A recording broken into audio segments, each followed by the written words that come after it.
묵상 기도하시겠습니다.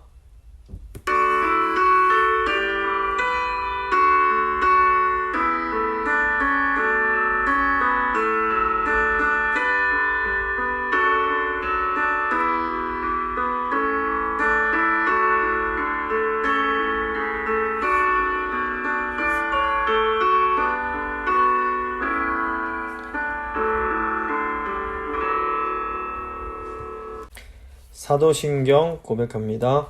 나는 전능하신 아버지 하나님, 천지의 창조주를 믿습니다. 나는 그의 유일하신 아들 우리 주 예수 그리스도를 믿습니다. 그는 성령으로 잉태되어 동정녀 마리아에게서 나시고 본디오 빌라도에게 고난을 받아 십자가에 못 박혀 죽으시고 장사된 지 사흘 만에 죽은 자 가운데서 다시 살아나셨으며 하늘에 오르시어 전능하신 아버지 하나님 우편에 앉아 계시다가 거기로부터 살아있는 자와 죽은 자를 심판하러 오십니다. 나는 성령을 믿으며 거룩한 공교회와 성도의 교제와 죄를 용서받는 것과 몸의 부활과 영생을 믿습니다. 아멘. 찬송가 459장 찬양하겠습니다.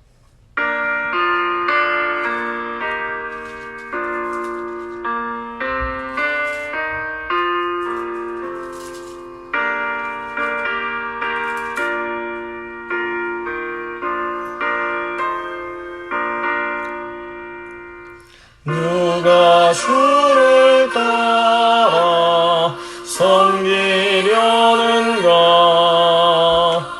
누가 죄를 떠나 주만 따를까? 누가 주를 섬겨 남을 구할까? 누가 주의 뒤를 따라가려나? 부르심을 받아 주의 은혜로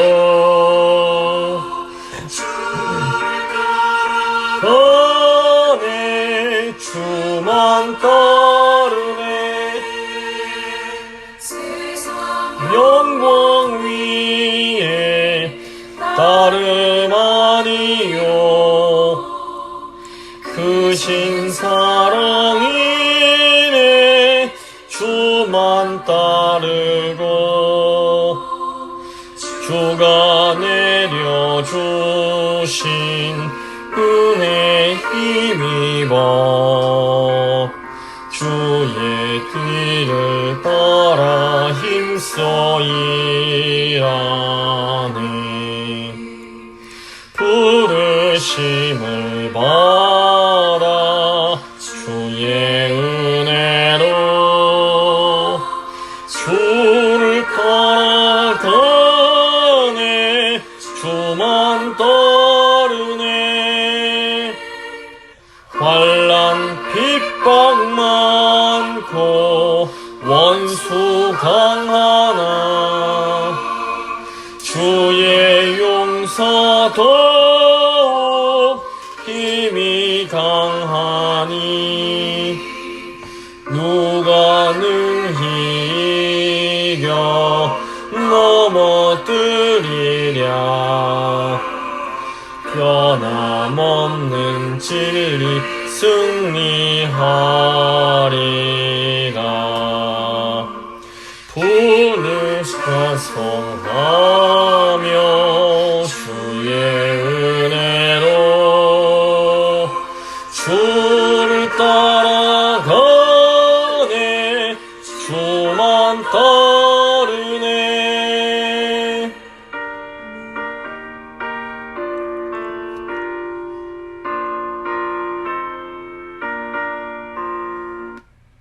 기도하시겠습니다. 좋으신 하나님 감사합니다. 주일을 맞아 또 이렇게 저희가 하나님 앞에 나올 수 있는 이 시간과 환경과 모든 기회를 허락해 주신 그 은혜 감사드립니다. 하나님 저희가 세상을 바라보고 저희 주위의 환경을 바라볼 때에는 낙심할 수밖에 없고 두려워할 수밖에 없습니다. 하지만 저희가 믿음의 눈을 들어 살아계시며 온 세상 만물을 다스리고 계시는 하나님을 바라볼 때에는 저희가 그 안에서 참된 소망을 발견할 수 있고 새로운 힘을 얻을 수 있음을 고백합니다. 살아계신 하나님께서 지금도 신실하게 교회를 돌보고 계십니다. 믿음의 사람들 한 명 한 명을 주께서 지켜주고 계시고 돌봐주고 계십니다. 주님, 저희가 믿음 가운데 나아갈 수 있도록 도와주시고 특별히 오늘 말씀 통해서 하나님의 그 도우심을 다시 한번 기억할 수 있도록 주여 저희와 함께하여 주시옵소서. 시작하는 시간이 오니 이 말씀을 통하여 저희에게 하나님의 그 뜻을 분명하게 알 수 있는 은혜를 더하여 주시옵소서. 감사드리며 귀하신 예수 그리스도의 이름으로 기도드립니다. 아멘. 오늘 주신 하나님 말씀은 요한계시록 12장 13절부터 17절까지 말씀입니다. 요한계시록 12장 13절부터 17절까지의 말씀을 제가 봉독해 드리도록 하겠습니다. 용이 자기가 땅으로 내쫓긴 것을 보고 남자를 낳은 여자를 박해하는지라 그 여자가 큰 독수리의 두 날개를 받아 광야 자기 곳으로 날아가 거기서 그 뱀의 낯을 피하여 한 때와 두 때와 반 때를 양육받음에 여자의 뒤에서 뱀이 그 입으로 물을 강같이 토하여 여자를 물에 떠내려 가게 하려 하되 땅이 여자를 도와 그 입을 벌려 용의 입에서 토한 강물을 삼키니 용이 여자에게 분노하여 돌아가서 그 여자의 남은 자손 곧 하나님의 계명을 지키며 예수의 증거를 가진 자들과 더불어 싸우려고 바다 모래 위에 서 있더라. 아멘. 오늘은 요한계시록 33번째 사단의 교회를 향한 핍박에 대해서 한번 생각하고 같이 기도하도록 하겠습니다. 보통 사람들은 요한계시록을 생각할 때에 미래에 관련된 일을 이렇게 예언해 주는 걸로 생각하는 경우가 많습니다. 물론 요한계시록을 보면 장차 있을 일에 대해서 우리에게 알려주는 부분이 분명히 있습니다. 하지만 요한계시록의 주된 관심은 지금 이 세상에서 존재하며 이 세상을 살아가는 교회입니다.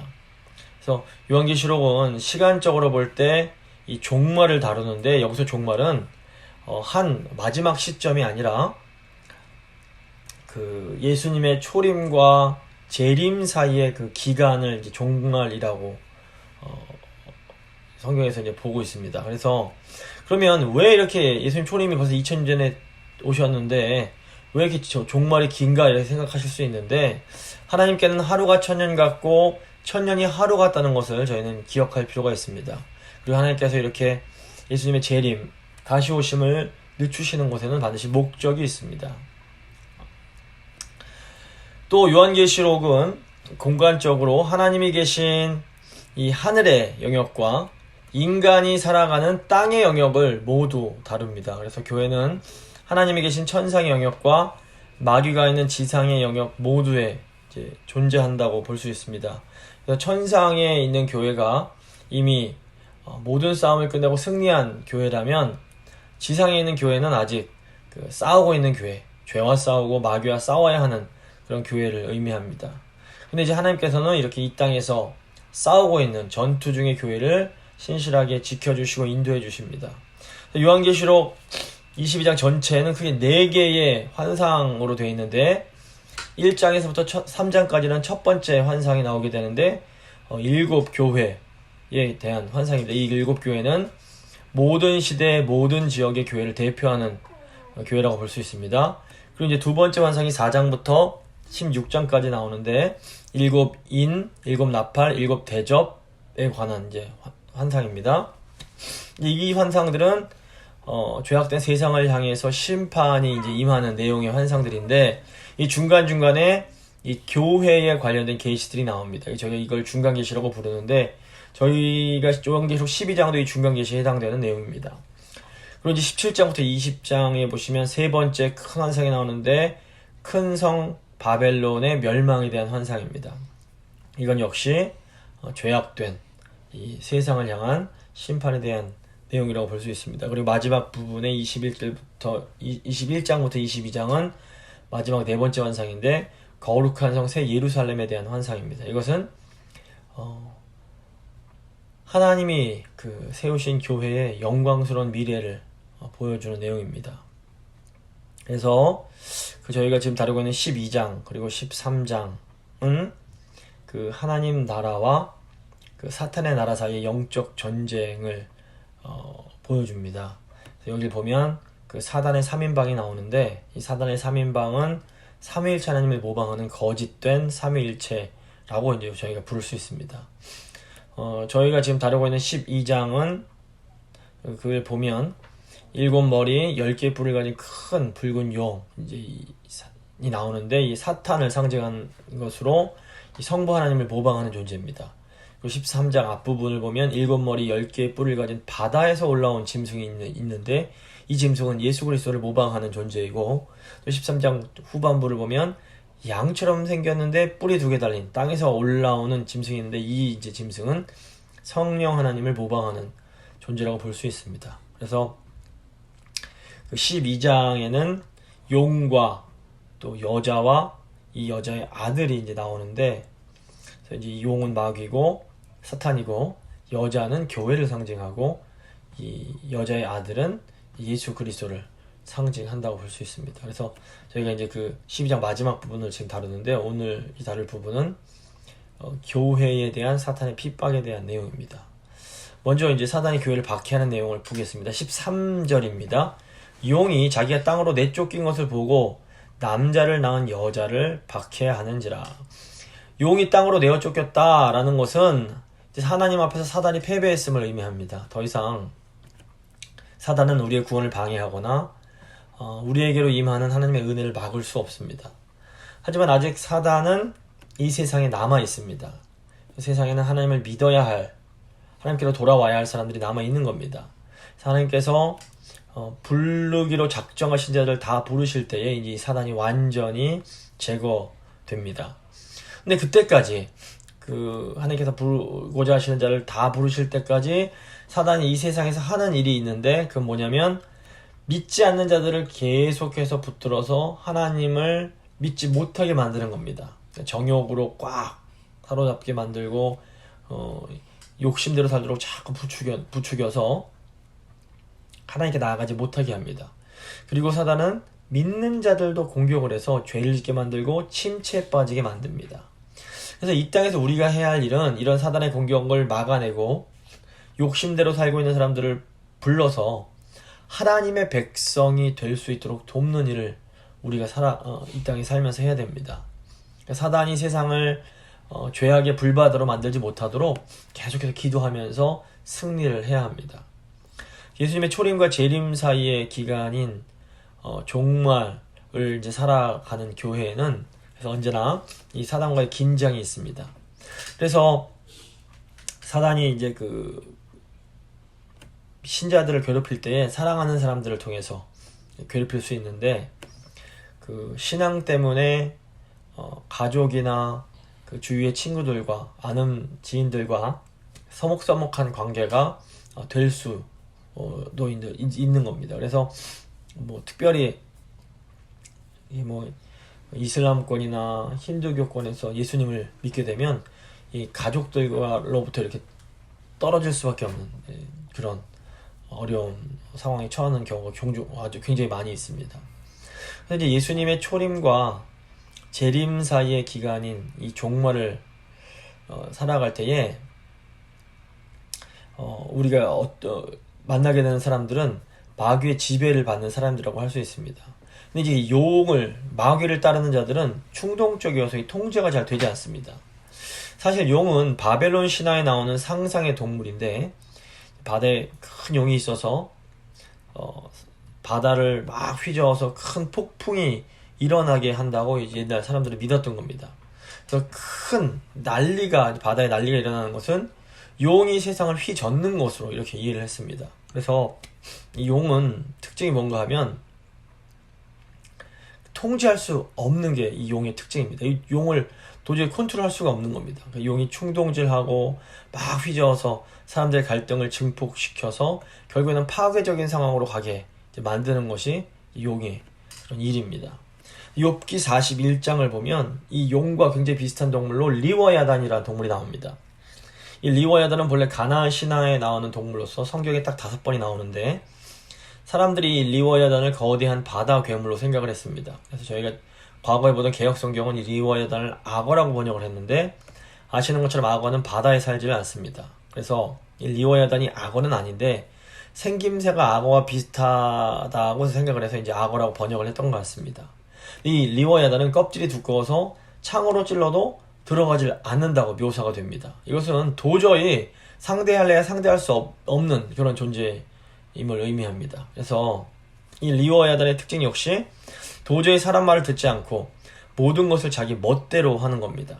그래서 사단에 사로잡힌 사람들도 이 사단의 영향을 받기 때문에 모든 것을 자기 멋대로 하는 그런 특징이 있습니다. 사람들이 말리고 하지 말라고 이렇게 해도 꿈쩍하지 않고 자기 멋대로 하는, 이것이 이제 이런 사람들이 바로 사단의 충동질을 받은 그런 사람들인 겁니다. 이런 사람들에 의해서 마귀가 계속해서 신자들을 공격을 합니다. 14절을 보면 용을 또한 뱀으로 표현을 하는데, 창세기를 보면 첫 인류가 범죄하고 난 후에 하나님께서 이 뱀을 저주하시는 내용이 나옵니다. 하나님은 인간을 유혹해서 타락시킨 뱀을 저주하심으로 이 배로 기어다니게 만드십니다. 창세기 3장 15절을 보시면, 내가 너를 여자와 원수가 되게 하고 너의 후손도 여자의 후손과 원수가 되게 하리니 여자의 후손이 내 머리를 상하게 할 것이요 너는 그의 발꿈치를 상하게 할 것이니라. 이 뱀의 후손은 사단에게 속한 사람들을 상징한다고 볼 수 있습니다. 이 계시록의 관점에서 보면 여기서 이제 뱀의 원수인 여자가 바로 교회를 상징합니다. 그 여자의 후손이 예수 그리스도를 상징합니다.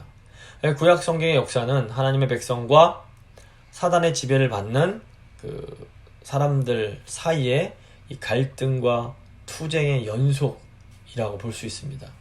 그래서 창세기 앞부분부터 아담과 하와 이후에 가인과 아벨이 나옵니다. 이 아담과 하와는 큰아들인 가인이 여인의 후손이라고 생각을 했는데, 사실상 이 가인은 사단의 유혹에 넘어가서 사단의 충동질을 받고 결국에는 이제 동생을 죽이는 이 마귀의 하수인의 역할을 하게 됩니다. 이 노아의 시대에는 사단이 먹고 마시는 막 사람들이 흥청망청하게 즐기게 만드는 이 세속주의로 이 신실한 하나님의 백성들을 공격을 합니다. 결국 하나님께서는 대홍수로 이 무시무시한 이 죄의 불을 끄시게 됩니다. 그리고 하나님은 결국 아브라함을 통해서 이제 이스라엘 백성이라는 구약의 교회를 세우시는데, 이 이스라엘을 통해서 진정한 여자의 후손이신 예수 그리스도가 오실 수 있도록 이제 준비를 시키시는 겁니다. 그래서 보면 사단은 계속해서 우상을 통해서 구약 교회인 이스라엘을 유혹하고 또 핍박을 합니다. 하지만 하나님께서는 계속해서 이 구약 교회인 이스라엘을 또한 지키고 인도해 주십니다. 이 이스라엘 교회가 결국 여인의 아들인 예수님을 낳아야 하기 때문입니다. 결국 이 땅에 여인의 후손이신 예수 그리스도가 오셨을 때에 사단은 예수님을 십자가에 못 박아 죽임으로 그 발 뒤꿈치를 상하게 만듭니다. 하지만 예수님은 죽은 지 3일 만에 부활하심으로 뱀의 머리를 박살내 버리십니다. 그래서 12장 12절을 보면, 마귀도 자기의 때가 얼마 못된 줄을 알므로 크게 화를 내면서 땅으로 내려옵니다. 그러니까 사단도 자기가 이 싸움에서 이미 패배했고 자기의 때가 얼마 남지 않았다는 것을 잘 알고 있습니다. 그래서 이 남은 시간 동안, 예수님 다시 오실 그 기간 동안, 얼마 남지 않은 기간 동안에 정말 모든 방법을 다 동원해서 교회를 박해하고 믿는 자들을 핍박하고 믿지 않는 자들을 하나님께 돌아가지 못하게 하려고 길을 쓰는 겁니다. 저희가 지금 오늘날 일어나는 일들이 마귀가 돼서 열심히 충동질하고 있는 일들이란 걸 저희가 알 필요가 좀 있습니다. 두 번째, 교회 보호에 대한 내용입니다. 14절. 그 여자가 큰 독수리의 2 날개를 받아 광야 자기 곳으로 날아가 거기서 그 뱀의 낯을 피하여 1 떼와 2 떼와 반 떼를 양육받으매. 여자가 큰 독수리의 두 날개를 받는다라는 것은 이 사단의 큰 박해 속에서도 교회는 특별한 보호를 받는 것을 의미합니다. 그래서 날개를 주신다라는 것은 고난 중에 새로운 힘을 주시는 것을 의미합니다. 독수리가 이 두 날개로 하늘을 박차고 올라가면 굉장히 높이 끝없이 올라갈 수 있습니다. 그러니까 교회는 고난을 받을 때에 낙심하기가 쉽습니다. 그런데 이때에 교회가 두 날개, 즉 새로운 능력을 받게 되면 이 고난을 뚫고 하늘로 날아오르게 됩니다. 교회는 우리가 어디서 이런 힘을 받을 수 있습니까? 교회는 성도의 모임 가운데서 이런 영적인 힘을 공급받게 됩니다. 고난 중이라도 그 성도들이 모이면, 그래서 함께 하나님을 예배하고 성령 안에서 기도하고 하면 성령의 강력한 임재하심을 느끼게 됩니다. 그래서 우리가 낙심되었다가도 성도 간에 모여서 함께 예배드리고 함께 찬양하고 함께 기도하고 이렇게 나면 나도 모르게 새로운 힘이 생겨서 이 고난과 핍박을 이겨내는 그런 능력을 갖게 되는 것을 알 수 있습니다. 아마 다 이렇게 경험을 해보셨을 겁니다. 이것이 바로 하나님께서 함께해서 주시는 날개를 받는 경험인 겁니다. 근데 사단은 이걸 잘 이해하지 못합니다. 그래서 세상의 박해가 아무리 심해도 성도들이 함께 모여서 찬송하고 기도하는 가운데 한없는 이 성령의 그 위로와 힘을 얻으면 어떤 것도 다 이겨낼 수 있는 겁니다. 성도는 하나님의 능력이 핍박과 고난보다 훨씬 더 크고 강함을 알고 또 믿는 사람들입니다. 그래서 성도들은 절망 가운데 오직 주님의 말씀만을 붙들고 하루하루를 살아갑니다. 하나님께서는 이렇게 사단의 세력을 통해서도 당신의 일꾼들, 당신의 자녀들을 훈련시키십니다. 근데 이제 이렇게 어려운 중에 주님께서는 그냥 우리 하나님의 자녀들을 그냥 내버려 두지 않으시고 두 날개를 주십니다. 그 날개를 통해서 보지 못하는 것을 보고 품을 수 없는 그런 소망을 품을 수 있게 하시는 겁니다. 이 두 날개를 받으면 비록 몸은 이 어려운 환경 속에 있지만 영혼은 저 하늘 끝까지 날아오르게 됩니다. 그래서 이제 새로운 힘을 얻게 되는 겁니다. 그 두 날개를 받은 여인이 어디로 가냐면 광야로 갑니다. 하나님께서 주신 새로운 힘을 받은 성도들은 광야로 가는 겁니다. 광야는 하나님만 의지해서 살아야 되는 곳입니다.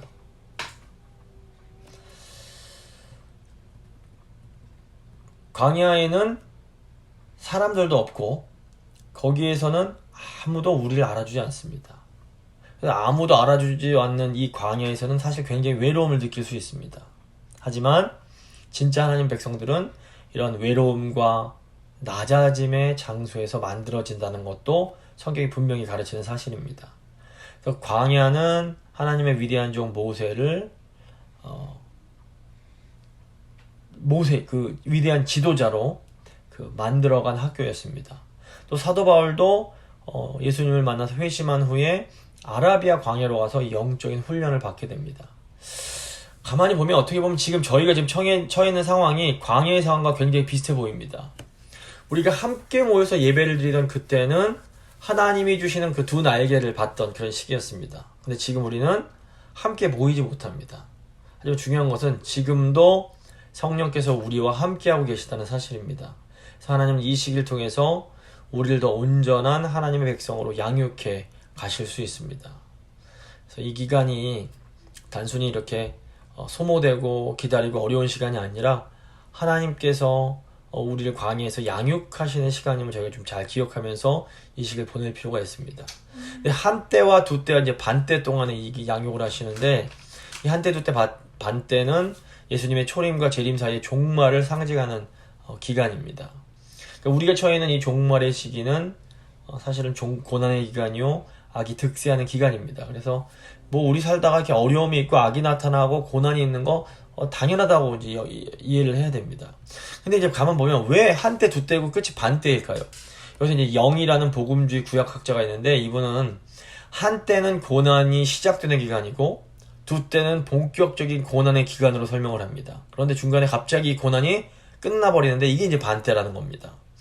그러므로 성도는 한때와 두때만 잘 견디면 하나님께서 어느 순간에 모든 것을 갑자기 끝내시고 모든 걸 다 회복시켜 주신다는 겁니다.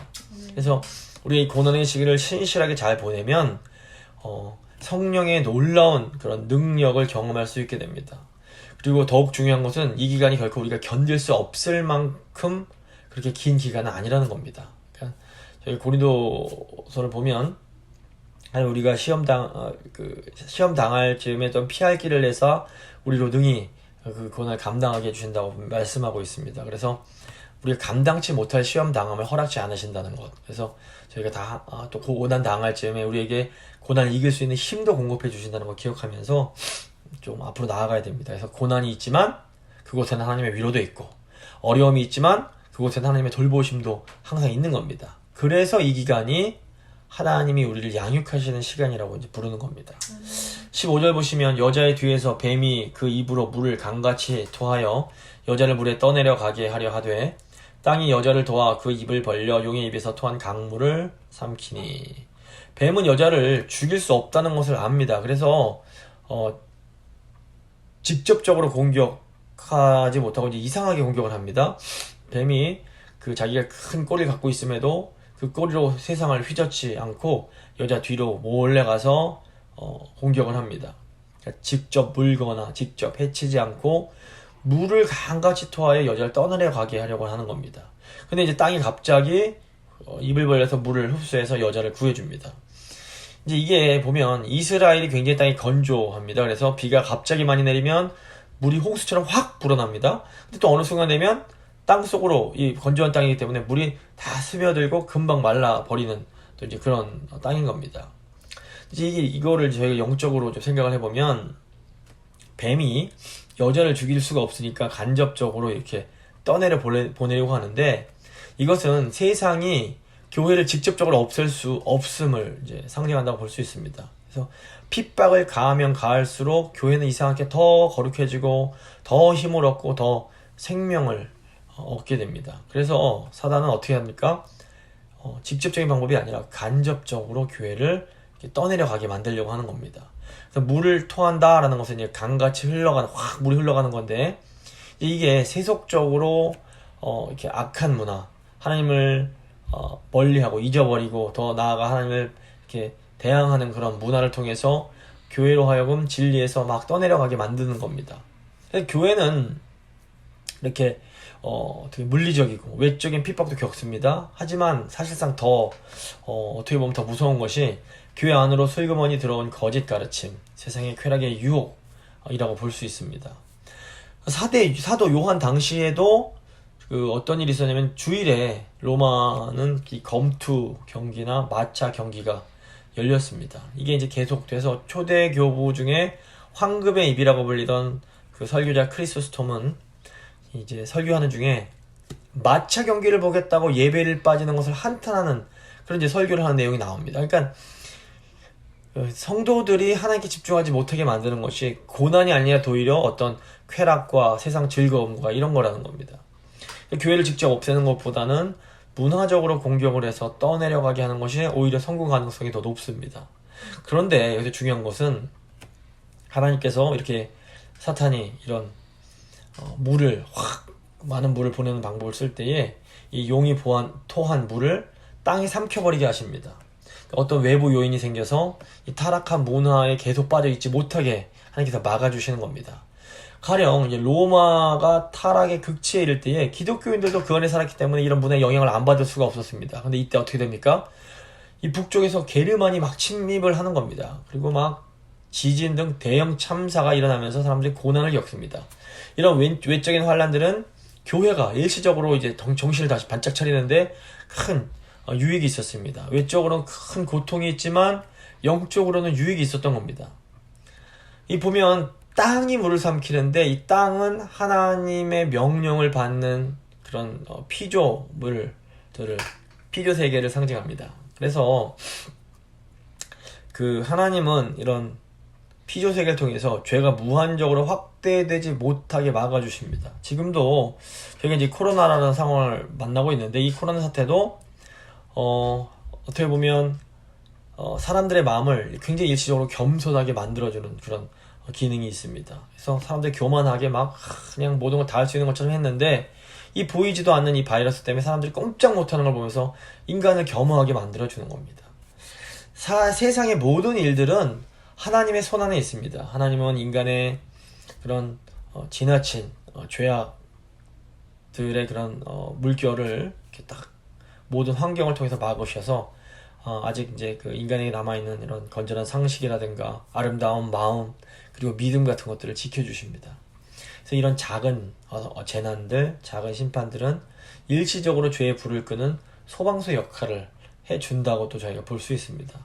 그래서 성경에 나오는 노아의 홍수, 소돔의 멸망, 바벨탑 사건 이후에 그 언어의 혼란 등은 한편으로는 심판의 그런 역할을 했지만 다른 한편으로는 죄가 더 퍼지는 것을 막는 그런 보호의 역할도 했던 겁니다.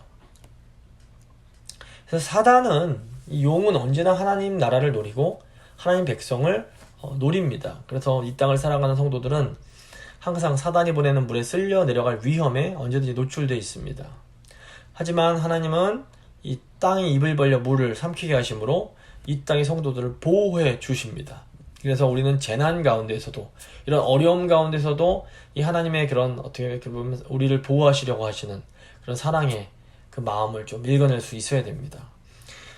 마지막으로 이제 남은 자손과의 싸움입니다. 세 번째 17절입니다. 용이 여자에게 분노하여 돌아가서 그 여자의 남은 자손 곧 하나님의 계명을 지키며 예수의 증거를 가진 자들과 더불어 싸우려고 바다 모래 위에 서 있더라. 사탄은 이 땅의 교회를 완전히 없앨 수 없다는 사실을 알고 있습니다. 그래서 여자의 아들들, 즉 교인 한 명 한 명과 이제 싸우려고 준비를 합니다. 교회 자체를 없애기보다는 교인 한 사람 한 사람을 개별적으로 넘어뜨릴 이제 그 준비를 하는 겁니다. 이제 13장부터 이제 그 사단이 쓰는 이제 그 방법들이 나옵니다. 여자의 남은 자손은 하나님의 계명을 지키며 예수의 증거를 가진 사람들을 말합니다. 즉 성도는 세상 사람들과는 전혀 다른 윤리를 가지고 이 세상을 살아가는 사람들입니다. 이 세상을 살지만 이 세상에 속하지 않은 사람들이 성도들입니다. 그래서 세상이 아무리 타락한 문화를 가지고 있어도 그 문화 속에서 탐닉하며 즐겨도 하나님의 계명을 지키는 신실한 사람들은 늘 남아 있습니다. 예수의 증거를 가진 사람들은 언제든지 자기 신앙을 이렇게 증거하고 고백하고 심지어 이 자기의 신앙을 위해서 이렇게 순교를 할 각오를 하고 있는 사람들입니다. 근데 마귀가 이런 사람들을 집중적으로 공격을 합니다. 어떻게 공격을 합니까? 아까도 말씀드렸지만 가장 가까운 사람 중에서 되게 이제 혈기를 가진 사람들을 사용해서 막 괴롭힐 수 있습니다. 그 사람들 통해서 우리의 막 연약한 부분들을 막 공격하게 만드는 겁니다. 그래서 가족이나 친구가 신실한 성도를 속죄하고 삼아서 막 분풀이를 할 수 있습니다. 그래서 예수를 믿는다는 이유로 괴로움을 받아본 그런 경험이 아마 있으실 겁니다. 또 마귀는 성도 안에 분노와 혈기를 충동질해서 하나님을 불신하게 만들고 자기 정욕대로 행하게 만들기도 합니다. 내 안에 어떤 파괴적인 분노가 솟아오를 때 이것이 사단의 충동질이라는 것을 알 필요가 있습니다. 이런 분노가 이렇게 잘 해소되지 않고 마음에 남아있으면, 마음에 이제 계속 남아있으면 마음이 마치 사막처럼 되어버립니다. 황폐해져 갑니다. 그래서 이런 기도함으로 말씀 통해서 이런 마음의 그런 마귀의 충동질 이런 것들을 잘 빨리 제거할 필요가 있습니다. 용이 바다 모래 위에 섰다라는 것은 이제 용이 드디어 자신의 정체를 드러내는 것을 의미합니다. 사탄이 성도들과 대대적인 싸움을 한판 이제 붙겠다 이렇게 이제 내세우는 겁니다. 살아있는 신앙을 가진 사람은 그래서 언제나 우리의 그런 믿음과 영혼을 노리는 악한 세력이 있다는 것을 잘 알고 준비할 필요가 있습니다. 베드로전서 5장 8절을 보시면 근신하라 깨어라 너희 대적 마귀가 우는 사자같이 두루다니며 삼킬 자를 찾나니 라고 말씀합니다. 그래서 마귀는 때로 형체를 감추고 이렇게 숨어서 공격을 합니다. 하지만 또 때로는 아예 이렇게 대놓고 정체를 나타내고 노골적으로 핍박하고 공격을 하기도 합니다. 하지만 어떤 경우든 간에 사탄은 절대로 교회를 이길 수는 없습니다. 그래서 악이 자기의 욕심과 욕망대로 약한 길로 가지만 그 악 가운데서도 하나님은 그 악을 사용하셔서 하나님의 선한 뜻을 이루어 가시고 성도들을 세우시고 하나님 나라를 만들어 가십니다. 그래서 우리가 이 역사 가운데 하나님의 이 운행하심을 볼 수 있는 눈이 필요합니다. 그래야 세상에 악이 창궐할 때에도 너무 두려워하지 않고 또 세상에 악이 별로 없어 보일 때도 너무 방심하지 않을 수 있는 그런 저희가 신앙의 균형을 잡을 수 있습니다. 그래서 이런 코로나처럼 어려운 시기에 마귀는 성도 한 명 한 명을 넘어뜨리기 위해서 지금 최선을 아마 다하고 있을 겁니다. 그렇기 때문에 이 시간 저희가 더 깨어서 기도하면서 잘 영적인 승리를 거두며 나아갈 필요가 있습니다. 말씀 마무리 짓겠습니다. 예수님에게 패배하여 땅으로 쫓겨난 사탄은 자기의 때가 얼마 남지 않았음을 알기 때문에 전력을 다해서 교회를 박해를 합니다.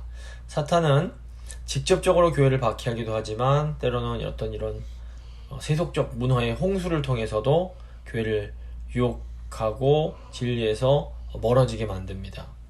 하지만 하나님께서는 이런 상황 속에서 어떤 환경과 어떤 그런 것들을 통해서 교회를 보호해 주십니다. 결국 사탄은 믿는 성도 한 명 한 명을 미혹하기 위해서 애를 쓸 수밖에 없는데 그럴수록 저희가 이런 사탄의 전략을 알고 더 영적으로 깨어서 기도하는 그런 교회가 되어야 하겠습니다. 한번 기도하실 때 이 악한 세상 가운데 마귀가 우리의 영혼, 불신자의 영혼, 신자의 영혼을 노리고 있는 이 상황 속에서 하나님 저희가 영적으로 깨어서 분별하며 이 마귀의 계계를 물리치고 승리하는 그런 교회가 되길 원합니다. 한번 간절히 함께 기도하도록 하겠습니다. 기도하십니다.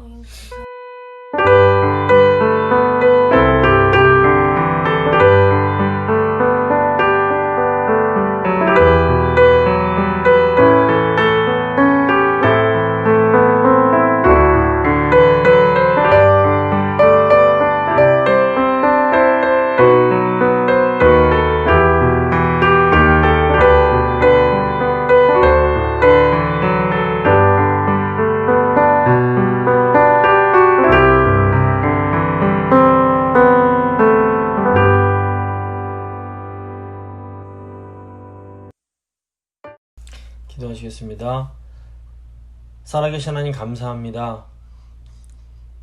마귀가 저희의 영혼을 노릴 때에 하나님은 우리의 방패가 되사 우리를 보호하시고 지켜주십니다. 주님, 지금 세월이 힘들고 어려운 시기인데 주님 이럴 때에 마귀는 더욱더 한 성도의 믿음을 공격하고 하나님에서 멀어지게 하기 위해서 아버지 발악을 하고 있습니다. 주님, 이럴 때일수록 저희가 더욱 깨어서 근신하여 기도할 수 있도록 주님 저희를 붙들어 주시옵소서.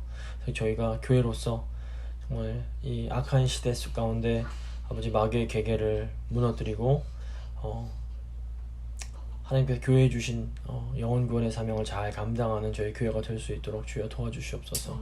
그래서 먼저 저희 한 명 한 명이 깨어야겠습니다. 주님, 말씀 가운데 깨어있게 하시고 성령으로 충만함으로 깨어있을 수 있도록 주여 붙들어 주시옵소서. 특별히 홀로 계신 성도님들 주님 함께 하셔서 외롭지 않게 하시고 마귀의 공격으로부터 눈동자처럼 보호해 주시기를 간절히 사모합니다. 또 아버지 저희 연로하신 성도님들 주님 영적으로 특별히 또 육적으로 강건하게 지켜주셔서 육신적 어려움 때문에 지치지 않으실 수 있도록 지금 날마다 새로운 힘을 더하여 주시옵소서. 두 날개를 달아 주시옵소서. 하나님 또 아버지 매일매일 삶 가운데서 싸우고 있는 주님의 백성들 주님 그 수고와 땀을 기억하시고 아버지 늘 함께 하사 정말 어려움 당할 때마다 피할 길을 허락하여 주시고 능히 모든 어려움들을 이길 수 있는 영적인 힘도 더하여 주시옵소서. 남은 한 주간 살아가실 때에도 주님 제 성도님들 주님 함께 해주시고 그 길을 가장 좋은 길로 인도해 주실 줄 믿고 감사드리며 귀하신 우리 주 예수 그리스도 이름으로 간절히 기도드립니다. 아멘. 찬송가 336장입니다. 찬송가 336장 찬양하겠습니다.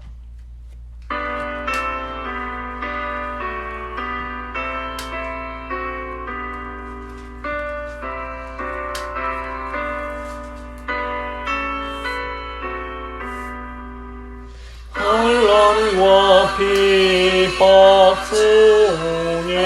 중에도 성도는 신앙 지켰네. 이 신앙 생각 기쁨이 충만하도다.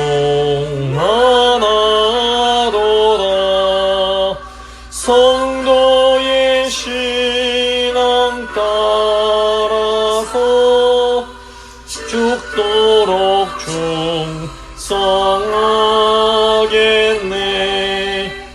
옥중에 매인 성도나 양심은 자유 얻었네. 우리도 고난 받으면 죽어도 영광 되도다. 성도의 신앙 따라서 죽도록 충성하겠네.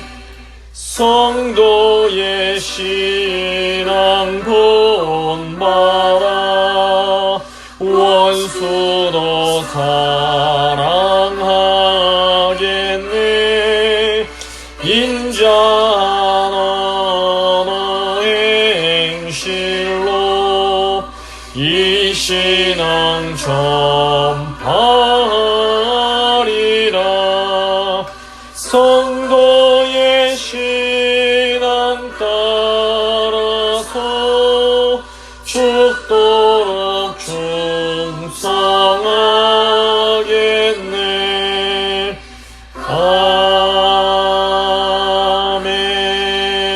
아멘. 주님 가르쳐주신 기도로 예배 마치도록 하겠습니다. 하늘에 계신 우리 아버지, 아버지의 이름을 거룩하게 하시며 아버지의 나라가 오게 하시며 아버지의 뜻이 하늘에서와 같이 땅에서도 이루어지게 하소서. 오늘 우리에게 일용할 양식을 주시고 우리가 우리에게 잘못한 사람을 용서해 준 것 같이 우리 죄를 용서해 주시고 우리를 시험에 빠지지 않게 하시고 악에서 구하소서. 나라와 권능과 영광이 영원히 아버지의 것입니다. 아멘.